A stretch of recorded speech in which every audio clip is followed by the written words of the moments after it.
Summer, 1975. A remote farm in the Welsh countryside. Inside Rockfield Studios, converted from a barn, 4 men sat listening to a piano demo. The song they were hearing was unlike anything in rock music. It was 6 minutes long. It had no chorus. It began as a ballad, transformed into opera, exploded with hard rock, and then ended quietly. It made no sense and broke all the rules of music. The man at the piano was Freddie Mercury, and he was about to enter the biggest battle of his career. This battle wasn't against another band, nor against critics. This battle was against his own record label, his producers, and every conventional view about what makes a hit song.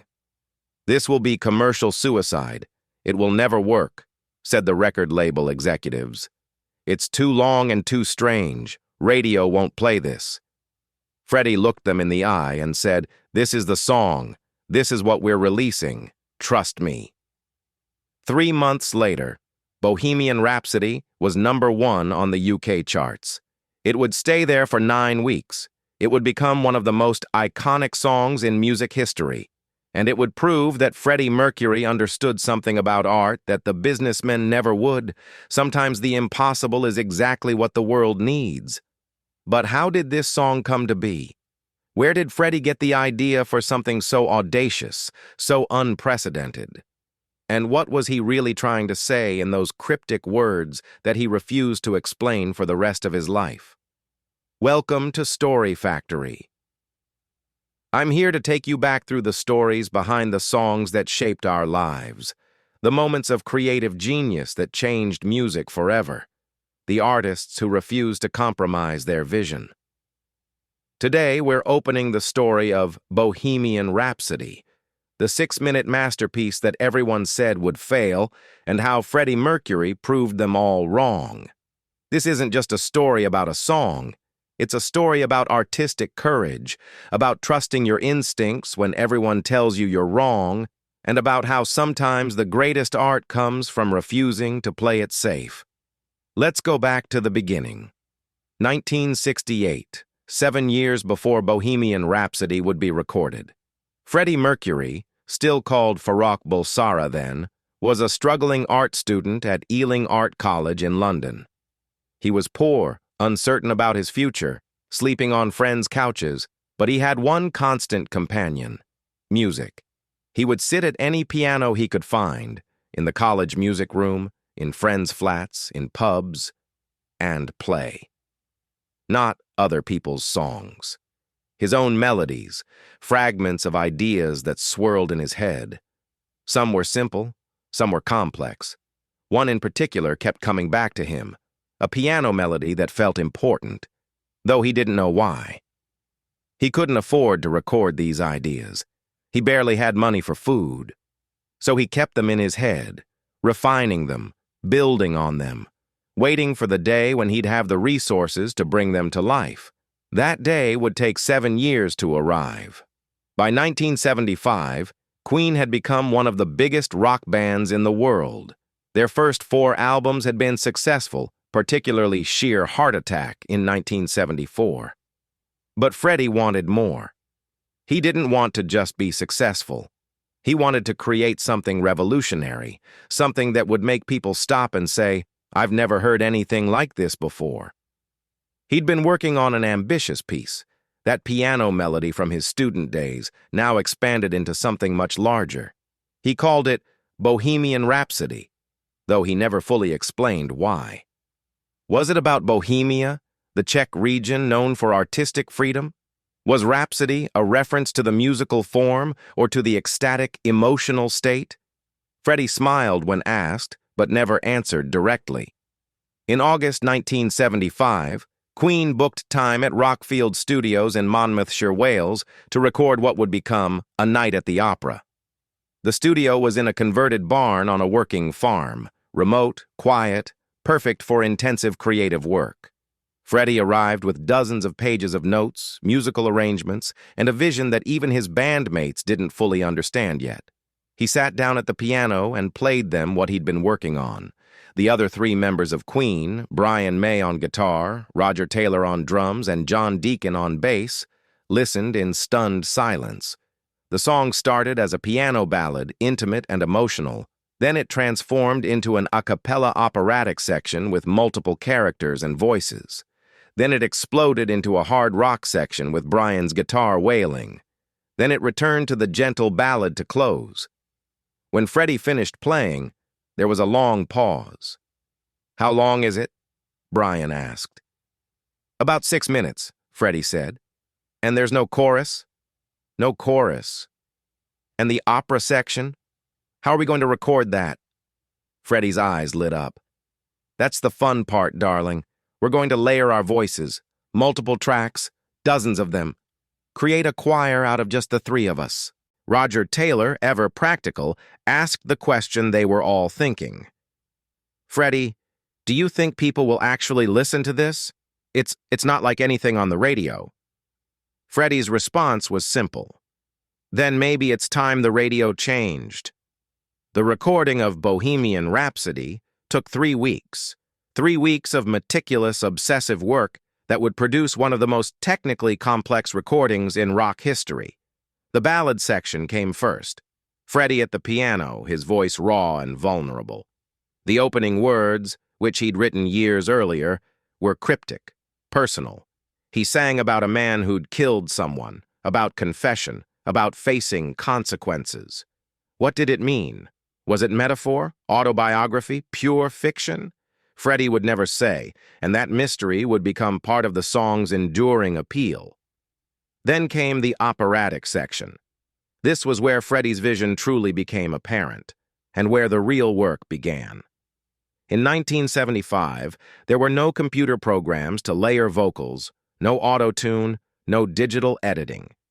Everything had to be recorded onto tape, one voice at a time, with each new vocal track requiring a bounce to a new tape, a process that degraded the sound quality slightly each time. Freddie, Brian, and Roger spent days in the vocal booth, recording the operatic section. They sang the same phrases over and over, with Freddie conducting them, adjusting harmonies, adding layers.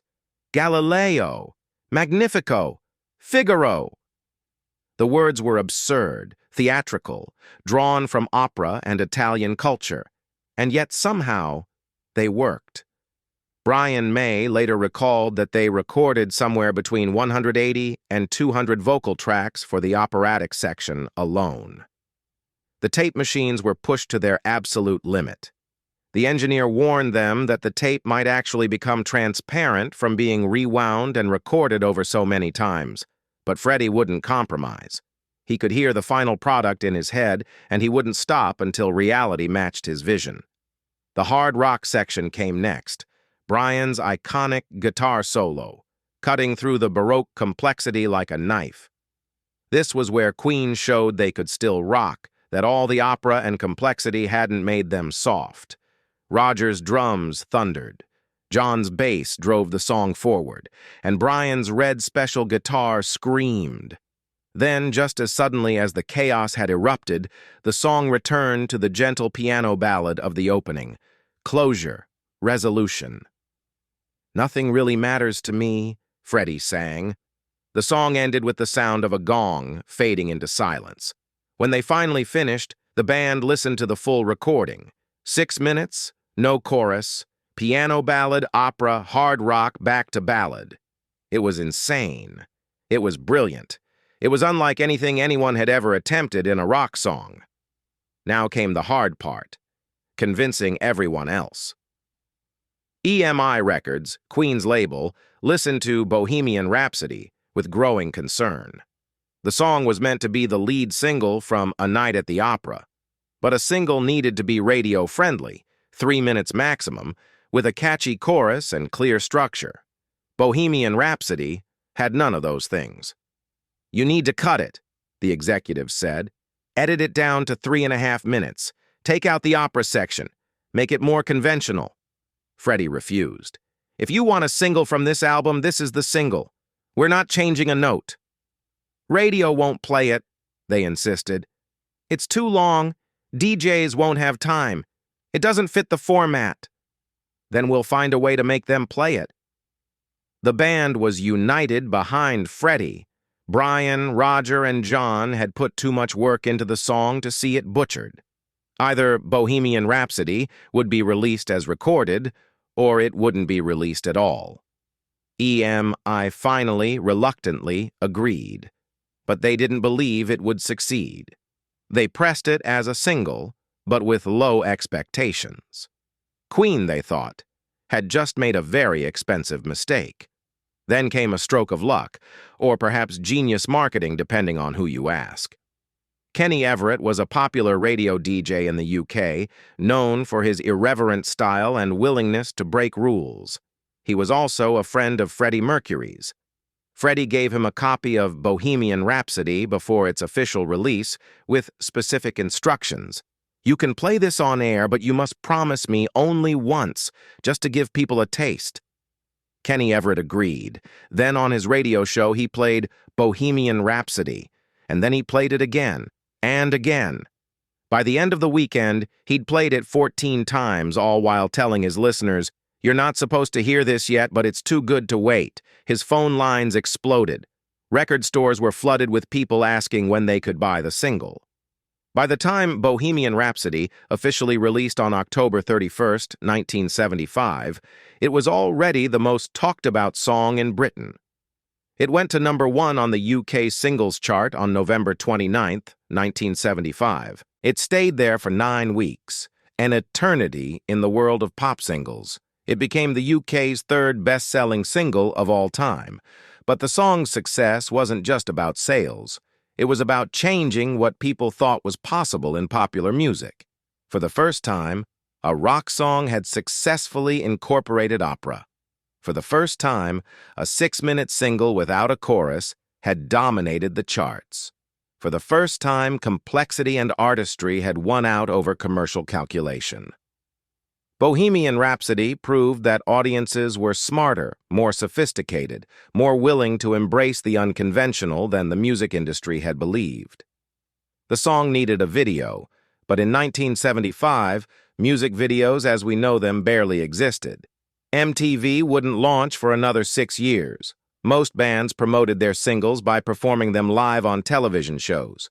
But Queen had a problem. The operatic section of Bohemian Rhapsody was impossible to perform live. It required too many vocal layers, too much studio magic. They needed another solution, so they did something revolutionary. They made a promotional film. The video for Bohemian Rhapsody was shot in just 4 hours on a budget of £4,500.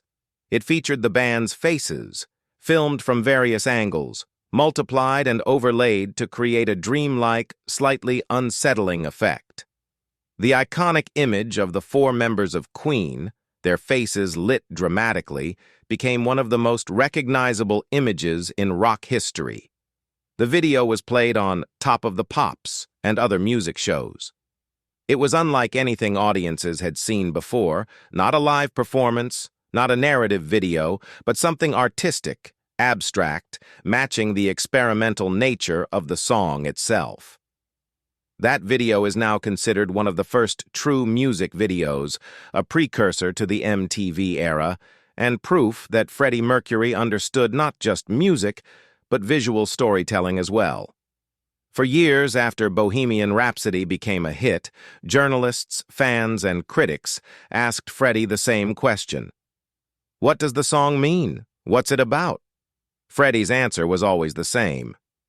It's about relationships, but I don't want to explain it in detail. When you're listening to a song, you hear what you want to hear. This ambiguity was intentional. Freddie wanted the song to be open to interpretation, to mean different things to different people. Some heard it as a confession of murder, literal or metaphorical. Some heard it as a coming-out story, a man confessing his true identity. Some heard it as an existential meditation on guilt and consequence. Some heard it as pure fantasy, a theatrical piece with no deeper meaning. All of these interpretations are valid because Freddie designed it that way. The song's meaning is whatever you bring to it. But those close to Freddie suspected there was more personal meaning than he let on. Brian May later said he believed the song dealt with Freddie's inner turmoil about his identity. his sexuality, his place in the world, the conflict between who he was and who the world expected him to be. The phrase, "Mama just killed a man," could be metaphorical, killing the person he used to be or was expected to be. The operatic section's chaos could represent internal confusion and conflict. The hard rock section's aggression could be defiance. The ending's resignation, "nothing really matters," could be acceptance, or it could be none of those things. We'll never know for certain because Freddie took the truth with him. Bohemian Rhapsody was a massive hit in 1975 to 76, but like most songs, it eventually faded from the charts and became a beloved album track, played occasionally on classic rock radio but no longer dominating the airwaves. Then, in 1992, something remarkable happened. The film Wayne's World featured a scene where the main characters headbang to Bohemian Rhapsody while driving in a car. The scene was hilarious, irreverent, and introduced the song to a new generation who hadn't been alive in 1975. The song re-entered the charts. In the UK, it went back to number 1, 16 years after its original release. Freddie Mercury had died just months earlier, in November 1991, and wouldn't live to see this resurgence. But his creation lived on, finding new audiences, new contexts, new meanings. In the decades since, Bohemian Rhapsody has only grown in cultural significance. It's been covered by countless artists, parodied, analyzed, celebrated. In the 21st century, it became one of the most streamed songs from the 20th century, proving its timeless appeal. The 2018 film about Freddie's life and Queen's career took its title from the song, introducing millions more people to both the music and the man who created it. Maybe you remember the first time you heard Bohemian Rhapsody. Maybe it was on the radio when it first came out, and you were stunned by hearing something so different, so ambitious. Maybe it was years later, discovering it as a classic rock staple. Maybe it was the Wayne's World scene that introduced you, making you laugh before making you appreciate the genius of the original. Maybe it was the 2018 film that sent you back to listen to the real thing. However you found it, the song probably made you feel something. Made you wonder about its meaning. Made you marvel at its construction. Made you appreciate the audacity of attempting something so complex and risky. That was Freddie's gift. Not just his voice, not just his compositional skill, but his willingness to take enormous creative risks.